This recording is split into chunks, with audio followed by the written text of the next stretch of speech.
Greetings from Sabil, greetings from Jerusalem, greetings from occupied Palestine. Summer has started, and I hope the people who are not with us today, they're either late and joining us in a second, or they're engaged in tourism, and I hope in alternative tourism within this the theme of this week. Today we have, we're blessed again, like every week, to have a wonderful speaker. Today we have Rami Kassis from the Alternative Tourism Group. Some of you who have been on alternative tourism have either been on the tours of Rami Kassis, and definitely from these groups, from the people who are part of this, of our wonderful Sabil community, you must have been also on an alternative tourism visit. So if there are newcomers, my name is Omar Harami. I've been part of Sabil for 16 years now. I want to thank you for joining us for the latest Kumi Now online gathering. This week, we will focus on how the Israeli occupation impacts tourism and pilgrimage in Palestine and Israel. We are joined today by Rami Kassis, the Executive Director of Alternative Tourism Group. So if you, I know you're muted and we cannot hear you if you clap, but you could share a smile to welcome Rami. Before we start, I'd like to remind you that this session is being broadcasted live on Facebook. If you do not wish to appear, please turn off your video feed. We would also love it if you could quickly share one of the links that are being shared in the chat so that others may join.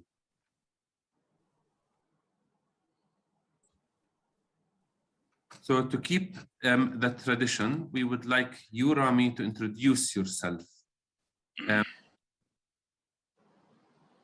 Okay, thank you, Omar. My name is Rami Kassis. I am the director of ATG, the Alternative Tourism Group in Palestine, based in Beit Sahur.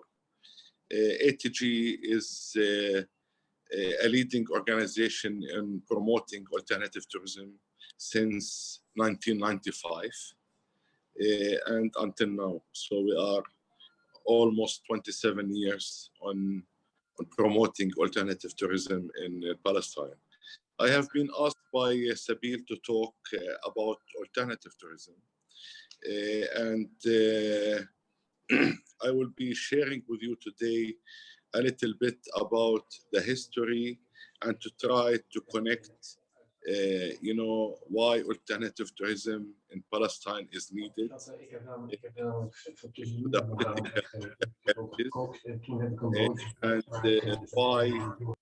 How it's needed for people to be traveling to Palestine with taking alternative tourism into their aspects.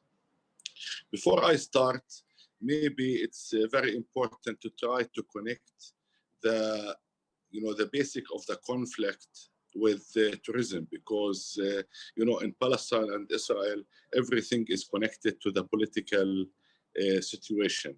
So the Palestinian-Israeli conflict is built upon the confrontation and contradiction between two narratives, where each part is using the same place, Palestine, including its religious, historical, cultural significance, to justify its own existence and continuation.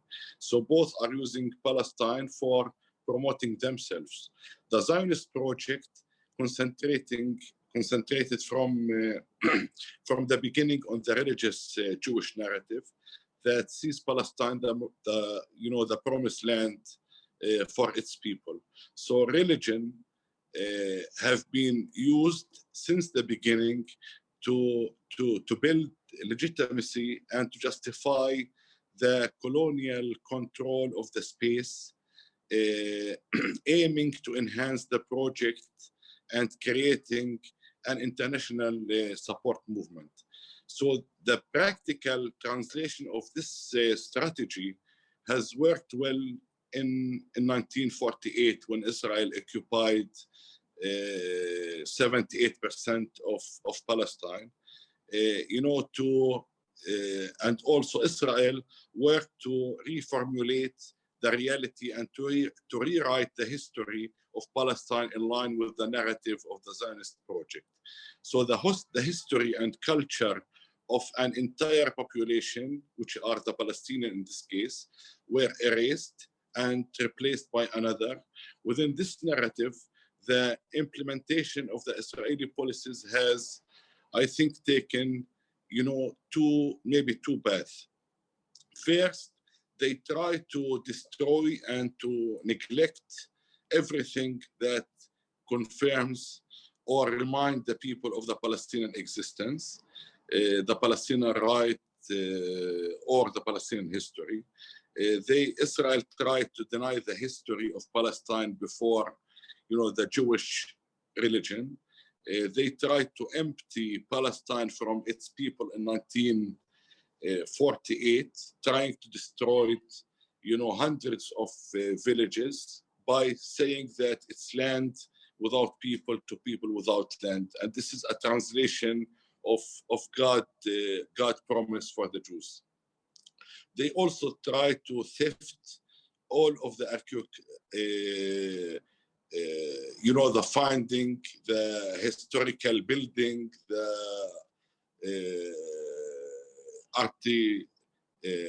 archaeology of Palestine, also taking over of the holy sites. And there are many examples for those who have been in this country. Rachel tomb, for example, in Bethlehem have been taken, which was part of Bethlehem area, but now it's isolated and Palestinians are not allowed, to enter. The Ibrahimi Mosque in Hebron, for example, is another example where Israel divided the mosque and tried to, to take over. Israel also tried to build the wall. Is another direction and another step in this direction. The second path is rebuilding the symbols and names and culture of the specific place in order to confirm and prove the credibility of the Israeli narrative. So, for example, take over historical sites and change their names, given the settlements a biblical names in order to show them that they are there since long time, which is not a new building. Try to steal the Palestinian clothes and presenting it as a Jewish tradition. Try to promote the falafel and hummus as an Israeli snacks, the orange as an Israeli fruits, and so on and so forth. So the conclusion is that the conflict is between two narratives. The Zionist narrative, which are using religion to justify the occupation, exile people, erase the memory and change the history, and the Palestinian narrative, which try to confront and to resist. And these two narratives are also reflecting itself on the tourism side.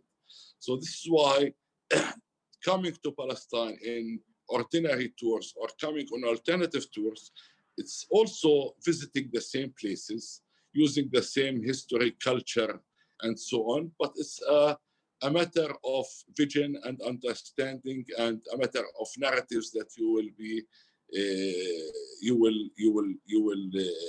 hear.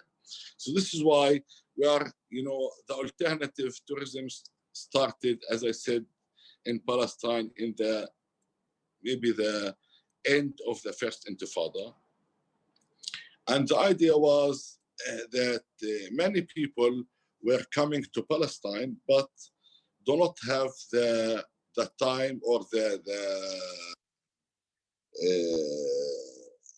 they don't have the options to meet the Palestinian people. So they are listening to one-sided narrative and returning back to their countries with no encounter with the local population and without understanding the conflict and trying to understand the struggle of the Palestinian people in this land. So tourism in Palestine is,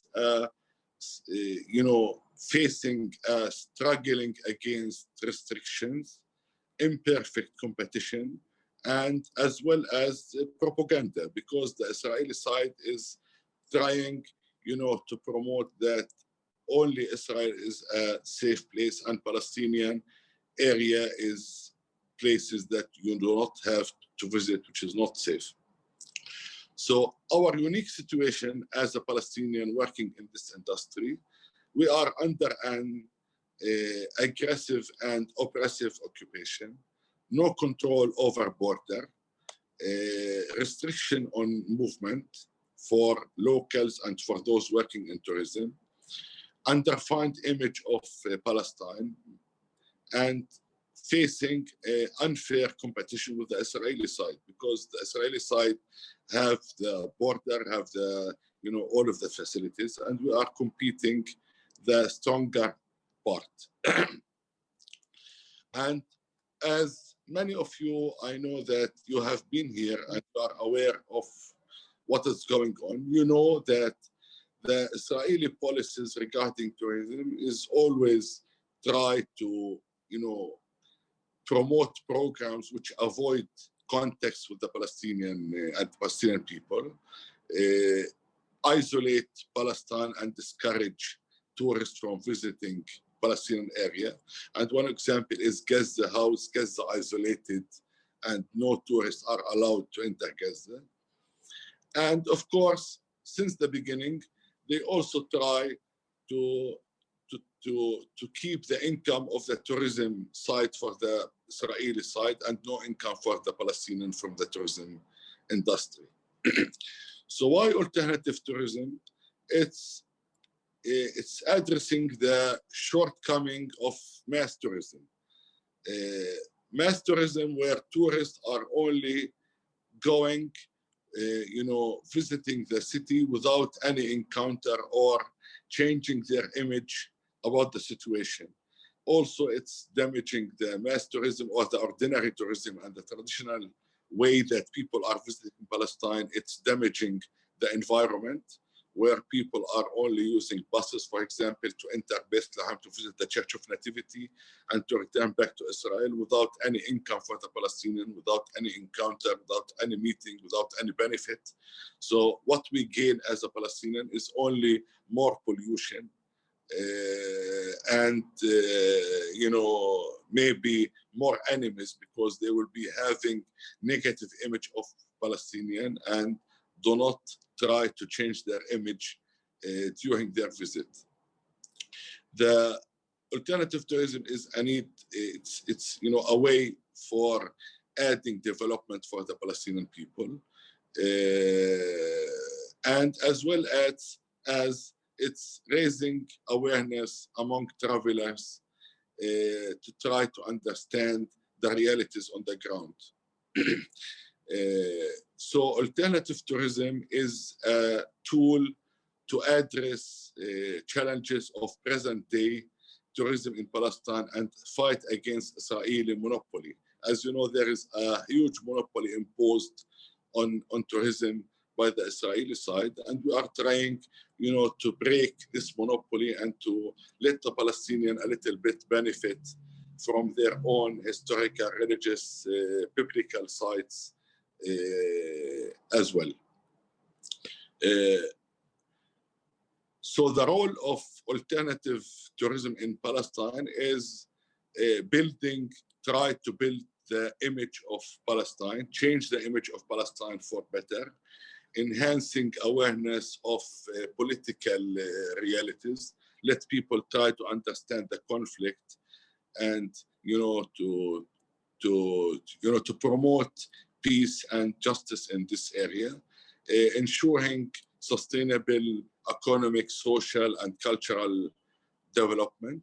And as well, it's a more sustainable way of traveling that benefit the local community, because many people, travelers, also it's very important for them to be more sustainable travelers and benefit the local people.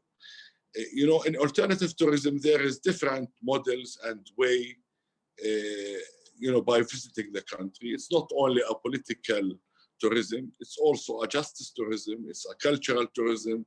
It's a sustainable tourism, fair tourism, political tourism for those who want to be engaged more, rural tourism, transformational tourism, social tourism, ecotourism, and now we have many tourists trying to walk in Palestine and to hike and to try to get the beauty of Palestine and so on. So it's a human encounters, cultural exchange, mutual benefits from the locals and the tourists, and as well as expose of the daily reality on the ground. ATG and alternative tourism since this 25 years try to create many different unique programs and unique tools to advocate for Palestine. One of them was the creation and the writing of the Code of Conduct for Tourism in the Holy Land. I am sure some of you, have encountered this document.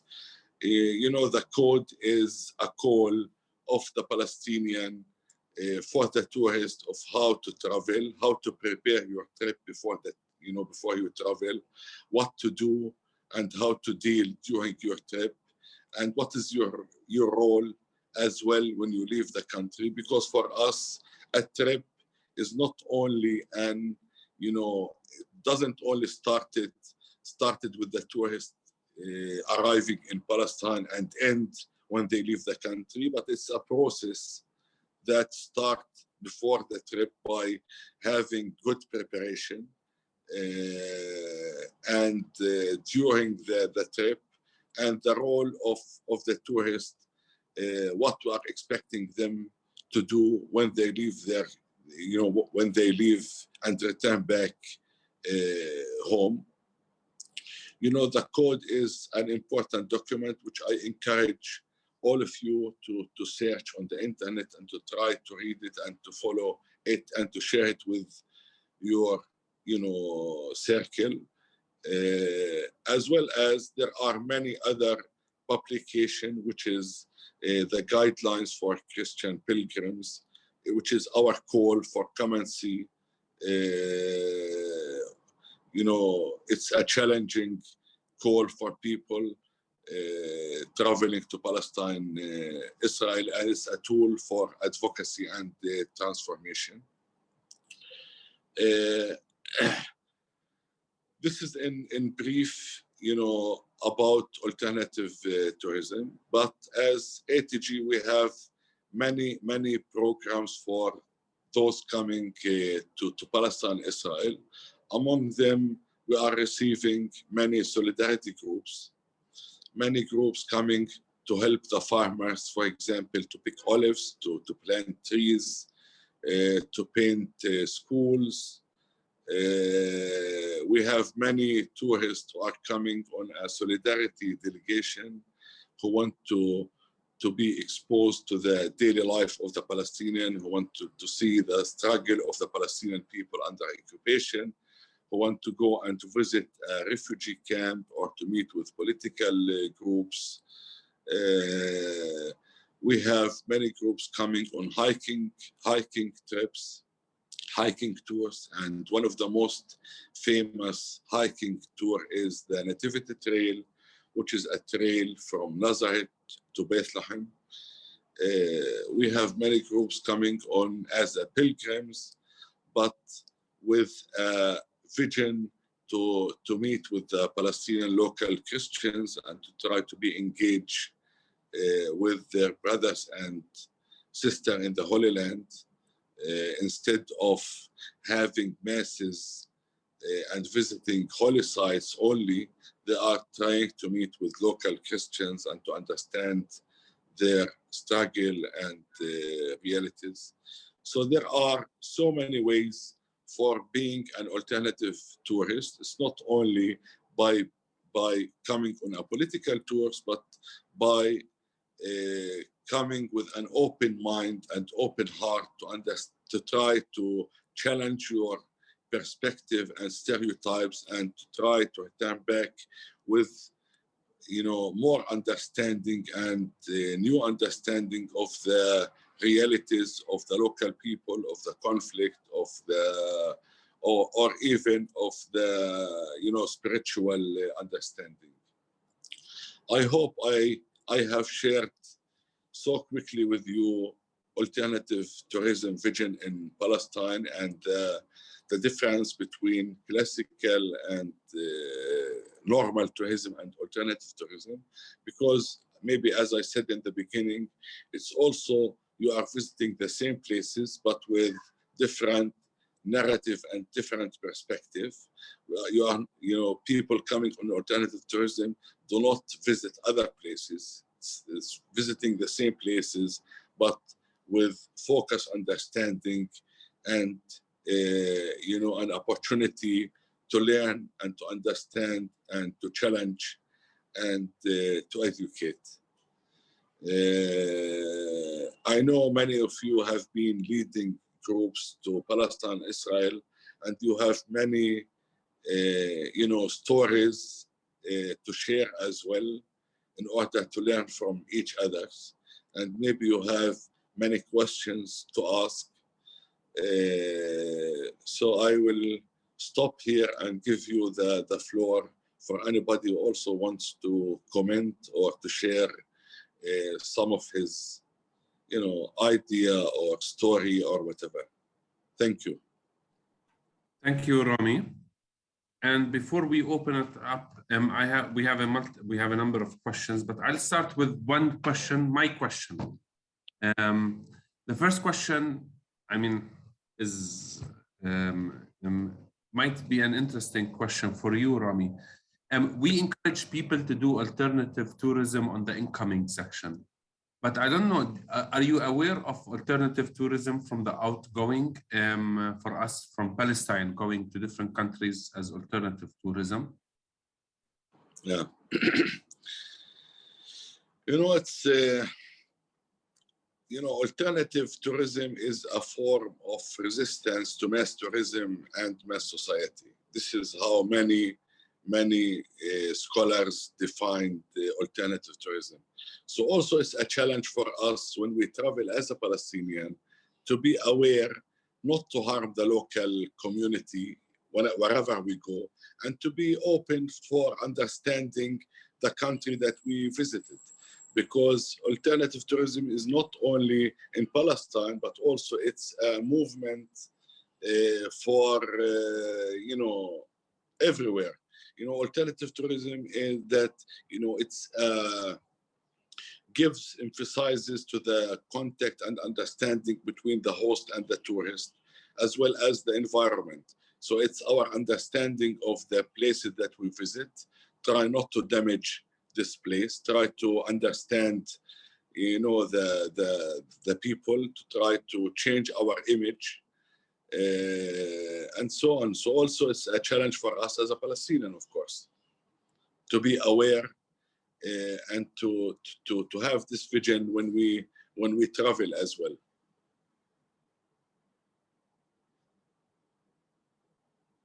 But are there like organized groups, or like, is there like a specific program that we would encourage people, like we organize for the people who are coming in? Coming or going? I mean, are there organized tours to do like alternative tourism in other countries of the world from people from Palestine?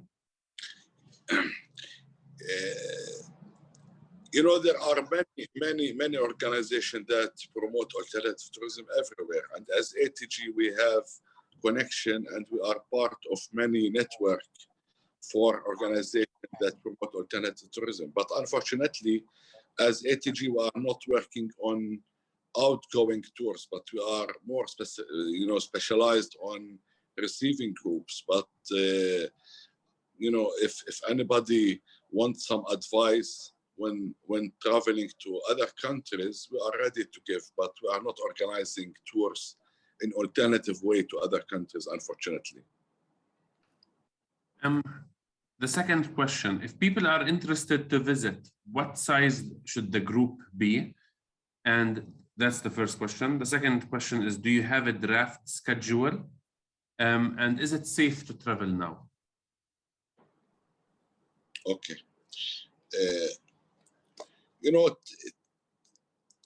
Traveling on alternative tourism, an alternative program, usually the core of the trip is meeting and encounter and so on.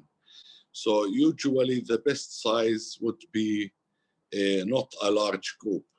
So coming as 50 people on alternative program, it's a little bit hard. So usually, and also coming as 2-3 people, it's very expensive in Palestine. So usually the best size of a group is 15 to 20 persons, because with this size, the group can encounter, can ask more questions, can have, good meetings, and can move easily between places. Usually, one of the important difference between alternative tourism and normal tourism is that usually we arrange the program according to the background of the group. So we don't sell or promote ready-made program, although we have some draft program in our website that people can read and take. But usually we encourage people to tailor-make their program according to what they want to educate themselves during the trip. And this is a very important difference, because usually when you go with a normal travel agency, they have ready-made program. Either you take it or leave it. This is the program, this is the price, this is the minimum number of tourists, and that's it. And it's hard to do any changes and so on. But usually, in our case, we encourage people to tailor-make their program. For example, a group of students not necessarily needs to visit and meet the same as a doctor, group, or a trade union group, or a group coming from a church. So usually the background of the group for sure can make changes for the program, as well. So this is also a difference. Is it safe? I think it's have been always safe to visit Palestine. And I am in tourism since more than 23 years for now. And I cannot count, I cannot, share any story of the place that are not safe. So I've always, tourists have been safe to Palestine. There isn't any incident or accident happened to any tourist. Rarely it happened, but not serious things. I think it's safe than many other places. Even during the second Intifada, we have received many groups, and all of them were, safe and returned back home. So I think Palestine is a safe destination, and that the people are very helpful for tourists. For sure, there are some small accidents here and there, but it doesn't count as not safe places. I think it's a very safe place. What is the recommended number of days for people to stay, for new people coming in? Usually it's depend on where you want to visit. But of course, if you want to have a general overview of the country, you need, I think, 10 days to cover, as a first time, to cover most of the important places in the country. But of course, if you stay longer, you can see and learn more. And how much should people budget? What is the cost, the average cost? This is, of course, as you know, Omar, it's depend on the size of the group, which is the most, important factor of the price, because as many of you know, that the guide, the transportation, and many other things is shared among the group. So it doesn't matter if the group is 2 persons or if the 50 person. The daily rate of the guide is the same. The bus, the small and the large bus doesn't have a big difference, or a van. And also it's depend on the hotel category and where they want to stay. But after this year the prices have raised dramatically, and I think this is not only in Palestine but it's everywhere in the world. But here the price have increased. But usually for a group of 15 to 20 person, I think the budget would be around $120 a day, or $120 to $150 a day. The budget for a trip, including the guiding, transportation, and accommodation, I think. And can people stay at homes?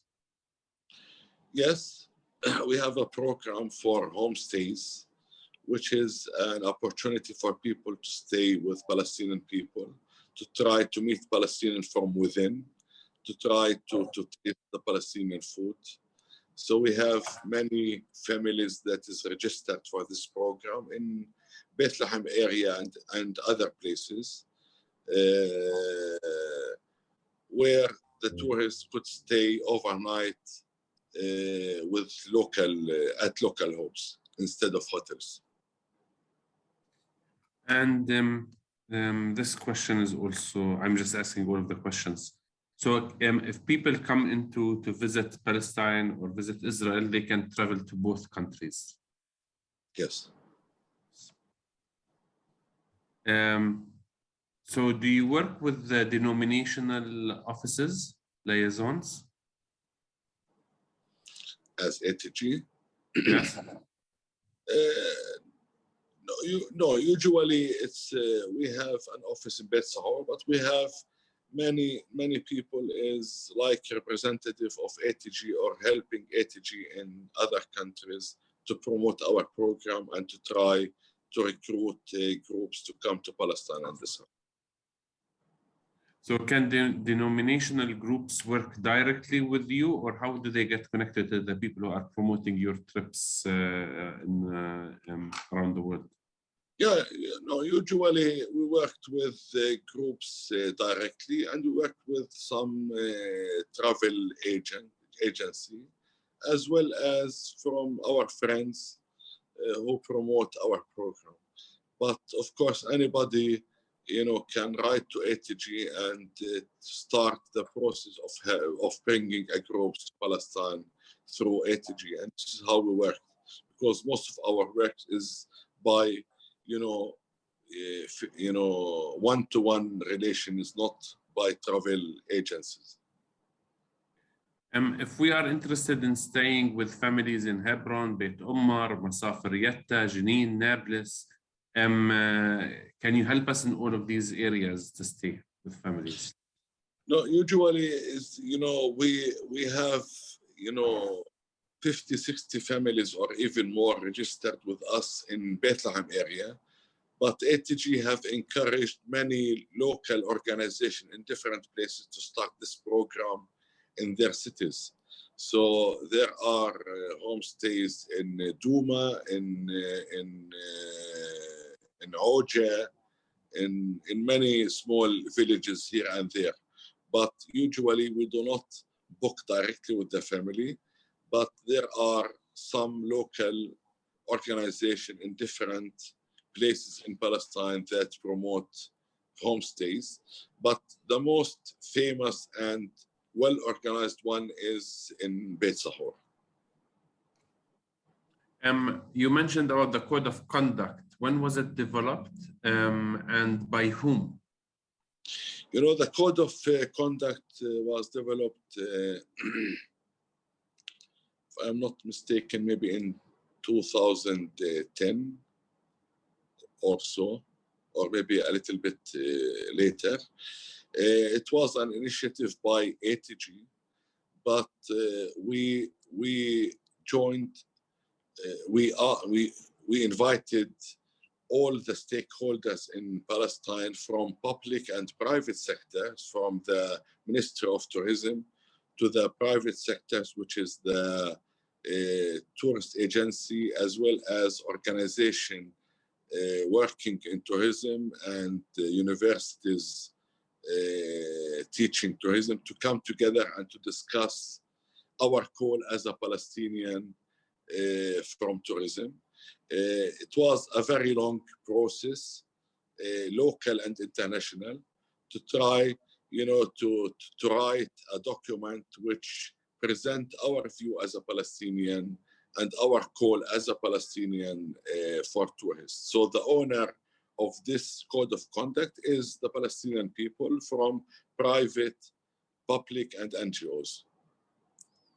So it's not an ATG document. It was, led by ATG, but it's a Palestinian document now. So if people want to make plans, can you help them also with flights, or you start by picking them up from the airport and you end by dropping them at the airport? Usually, we do only the land arrangements by welcoming the people at the airport and send them back to the airport. And we think it's easier for them to buy their flight tickets from their own country. So we don't deal with flight tickets.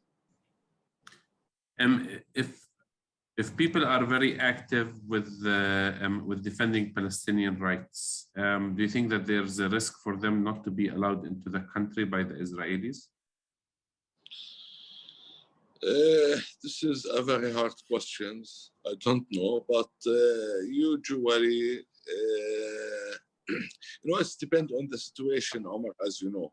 So sometimes Israel do deal strictly with the tourists and do check their background, and other seasons that it's very easy to enter the airport. So maybe you know better than me of this question, or the audience know and have different examples to share. But I think usually they allow people to enter, but of course, sometimes they don't. But I don't have the right question, the right answer. We have a question from our friend Don, who's a survivor of the Israeli attack on the USS Liberty on June 8th, 1967, who grew up in a small town in Kansas. He talked to someone in his own town who went to Palestine with a Catholic group. It was obvious from his description they got an Israeli perspective. How do you get groups to experience the Palestinian people?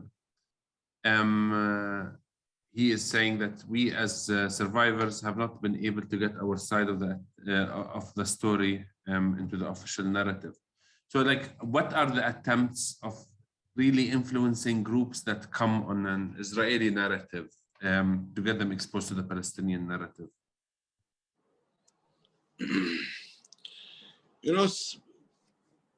When you stay longer in Palestine, you can, of course, expose to the Palestinian reality and to the Palestinian narrative. And, many of the tourists who do come to ATG and other Palestinian organizations working on alternative tourism, they have been to the Israeli side many times, and they want to have the narrative of the other side. So of course, by staying longer, having more options to meet people, going to remote villages, to places which are not on the tourist map, to meet people who are not, only talking to foreigners, to meet with local organizations that are active in the community and the society. You can have the Palestinian narrative, and you can change your image about Palestine and Palestinians. Can you help design an extension to another tour? So there's an existing tour, but they would like 2 or 3 days extension. Can you help? Yeah, of course. You know, there are, as I said, it's a tailor-made program. It's depend on what they want to see, what they want to learn, where they want to stay. But usually we have also many groups who are coming to Israel, but they want to have some days visiting the Palestinian side, and they contacted ATG, and we propose a program for them according to their need and to their expectation. And of course, there are opportunity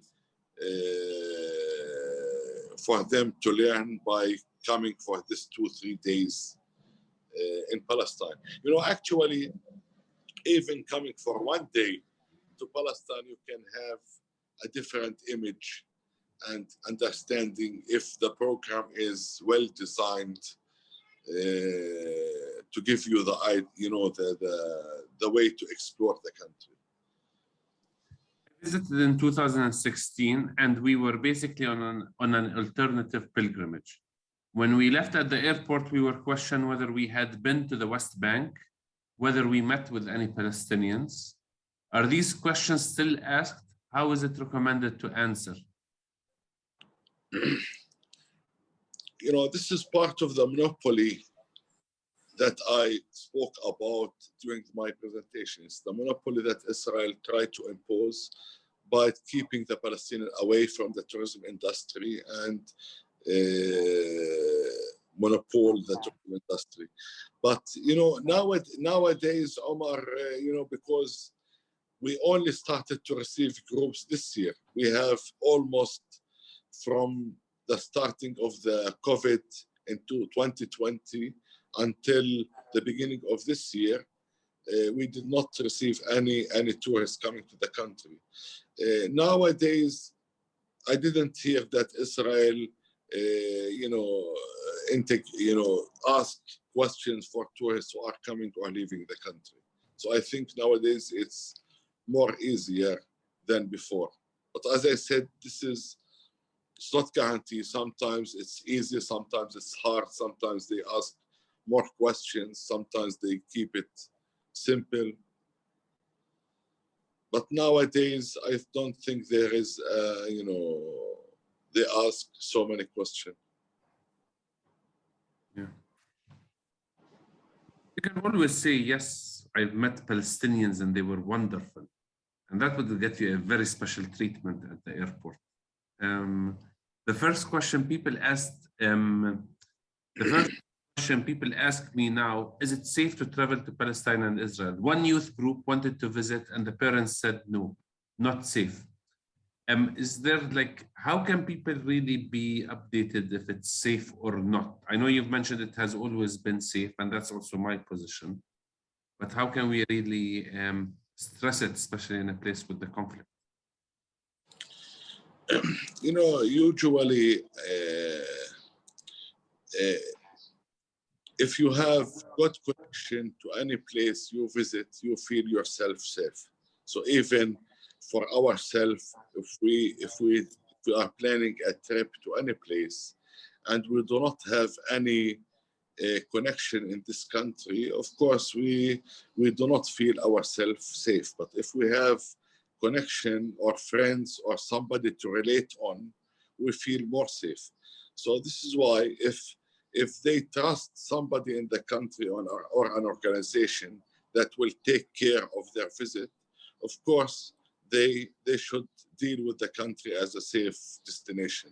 And this is actually, I want to share with you a story of American university students who do come to Palestine almost every year through ATG. And during the second Intifada in 2002, they were planning a visit. And as many of you remember that how the situation was was in 2002, shelling, killing, destroy, curfews, invasions. So it was really tough situation. And the tour leader decided to come because he followed the recommendation of ATG that we will take care of the group as we are taking care of ourselves. And if we feel that there is not safe for the group, immediately we will let you leave the country. So they come to Beit Sahur, and they, of course, stay almost for 3 weeks in Beit Sahur during the invasion. But it was a lifetime experience for them because they were following our instruction. They were staying in our homes. We were taking care of them as we are taking care of our children. So usually it's safe or not, it depends on your connection to the country and if you are following or having somebody that you trust.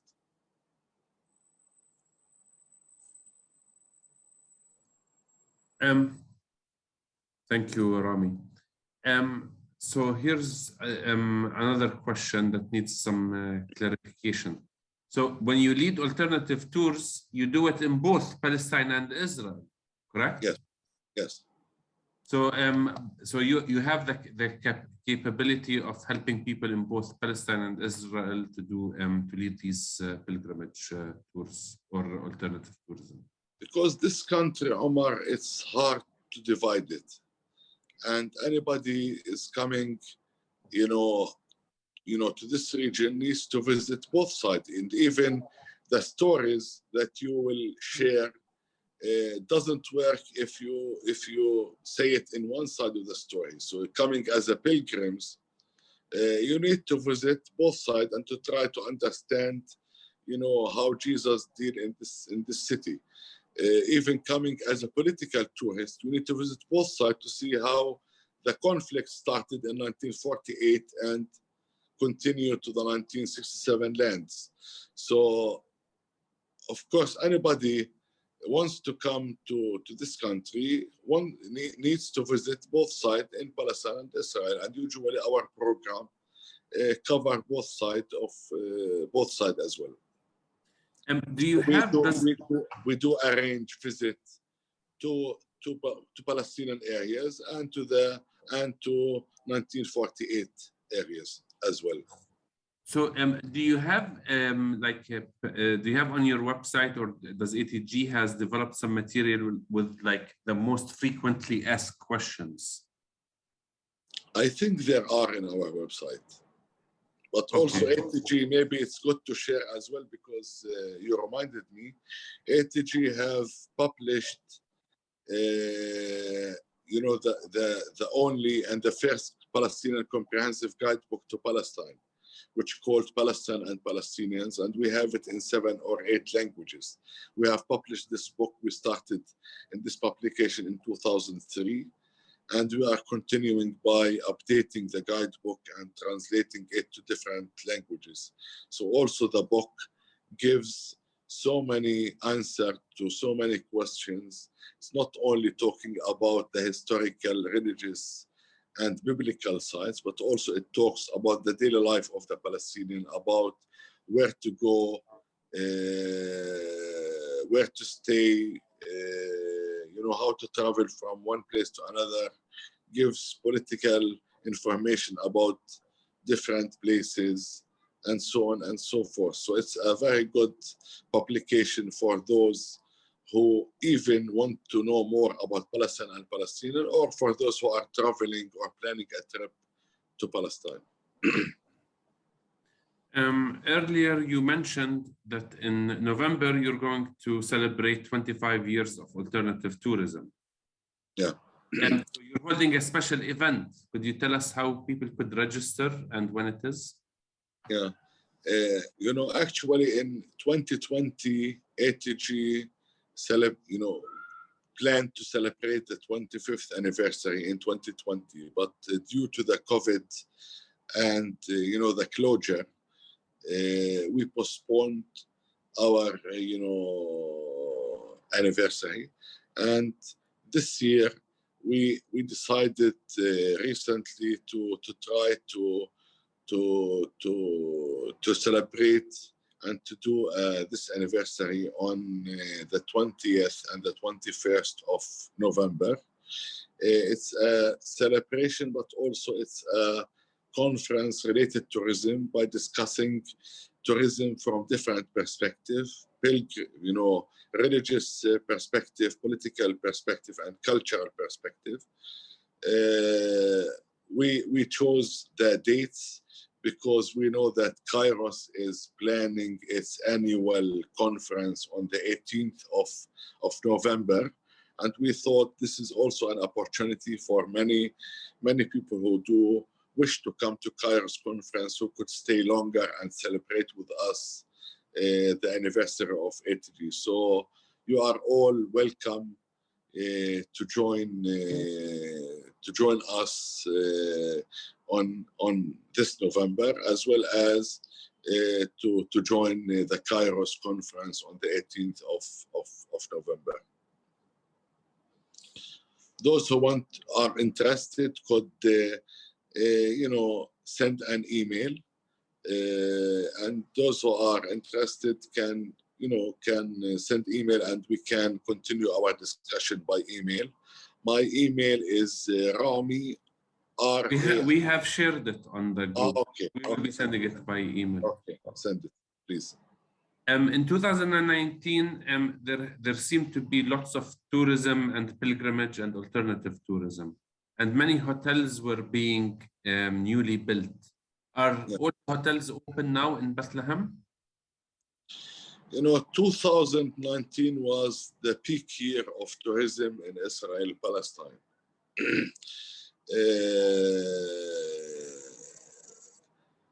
And because of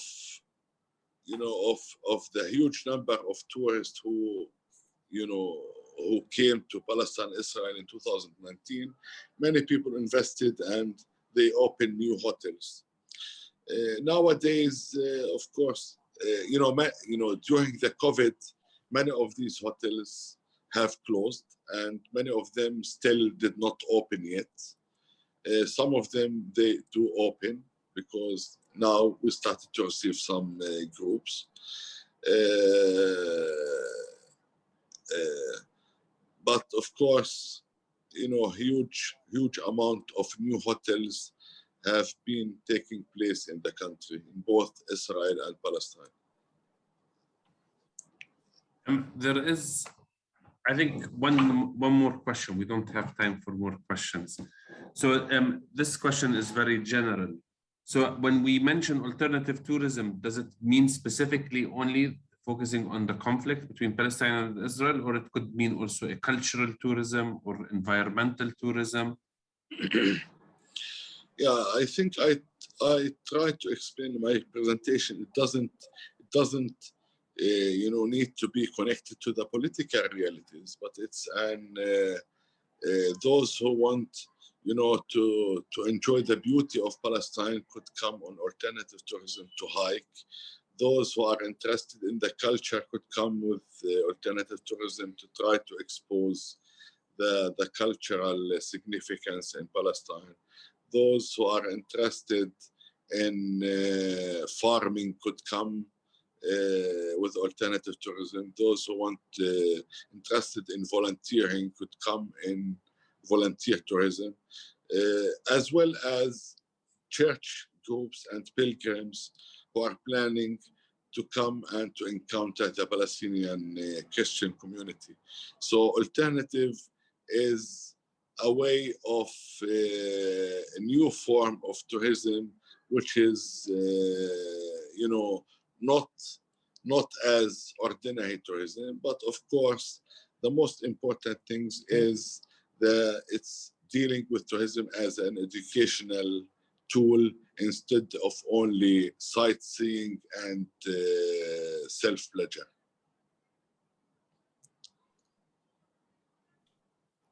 So one more question, and before we conclude. I plan to be in Bethlehem in August to volunteer for 1 month. Is it possible to have are there tours on a weekly basis? You know, before the COVID, we were, you know, promoting day tours to different places, mainly Hebron and Bethlehem. But unfortunately, now until nowadays we are not offering this this option because there isn't still a lot of tourists in the country, and we cannot commit and engage with a guide, and we don't find tourists. But of course, we could organize private tours or whatever needed, or any advice we are ready to give for tourists. But we don't have a daily or a weekly tour to promote nowadays. Thank you everyone for joining us today. A link to a video of this gathering, along with all the links shared today, will be available on the Kumi Now website and on YouTube in a day or so. And it will be shared in the next newsletter. You can subscribe to Kumi Now on YouTube and subscribe to our newsletter to make sure you receive them. And please check out our new podcast, On the Ground for Palestine. Ryan has already shared the links. We would also appreciate it if you shared this session with your friends and colleagues, as well as information on our future webinars. I'd like to thank you, Rami Kassis, for being with us today. Thank you for your time and for your work. Is there any last thoughts you'd like to share, you'd like to leave with us? No, it was a pleasure, to share with all of you and to see faces that I know and friends that we did not meet since years.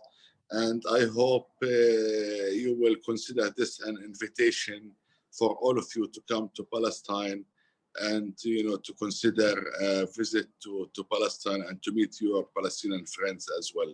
You are all welcome, and we hope to see you all in Palestine. Thank you, Omar, and thank you all for giving me this opportunity and for listening to my presentation. Thank you. Next week, thank you, Rami. Next week, we will focus our attention on Palestinian refugees. If you'd like to be reminded of the online gatherings an hour before they begin, you can register for email reminders at kuminow.com/online using the form at the bottom of the page. We hope to see you back here next week. Thank you again. And if you end up coming with the Alternative Tourism Group, please do visit Sabil. We'd like to have a reunion with you all. Thank you, Rami, and enjoy the rest of the day. Thank you. Thank you. Bye. Bye.